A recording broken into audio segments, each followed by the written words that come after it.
अस्सलाम वालेकुम नाज़रीन, इस वीडियो क्लिप में आपको बारिश स्पेल के बारे में कुछ मालूमात दी जाती है। अगरचे ये बारिश स्पेल 31, 31 और 1 जनवरी तक रहेगा। तो जिन इलाकों में बारिश होगी उनमें सबसे पहले बलूचिस्तान की बात करें तो बलूचिस्तान के जो कल्लात, पशीन, नोशकी, क्वेटा, तो किला सैफुल्ला, किला अब्दुल्ला, यहाँ पर बारिश होने के इम्कान आते हैं। तकरीबन 25 से 30 मिलीमीटर तक बारिश हो सकती है। बलूचिस्तान के मशरक़ी और मगरबी इलाके हैं, वहाँ पर भी कुछ हल्की फुल्की बारिश होगी।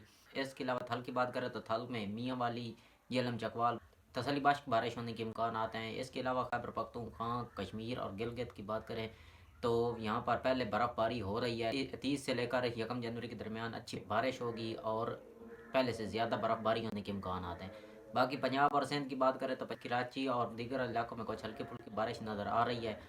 इसके अलावा पंजाब के जो वस्ती इलाके हैं, फैसलाबाद, झंग, चिन्योट, तो यहाँ पर एक हल्की सी बारिश होने के इम्कान आते हैं। बाकी ये जनूबी पंजाब की बात करें तो व्याड़ी, खानेवाल, मुल्तान, मुजफ्फरगढ़, यहाँ पर भी हल्की फुल्की बारिश होने के इम्कान आते हैं। इसके अलावा नारोवाल, सियालकोट, लाहौर से लेकर पिंडी, इस्लामाबाद में भी अच्छी बारिश होगी। वस्ती पंजाब में जो झंग, सरगोदा, फैसलाबाद है, यहाँ पर 31 दिसंबर को बारिश होने के इम्कान आते हैं। इस बारिश की वजह से जनवरी का पहला हफ्ता सर्द गुजरेगा और हल्का कोहरा पड़ने के इम्कान नज़र आ रहे हैं।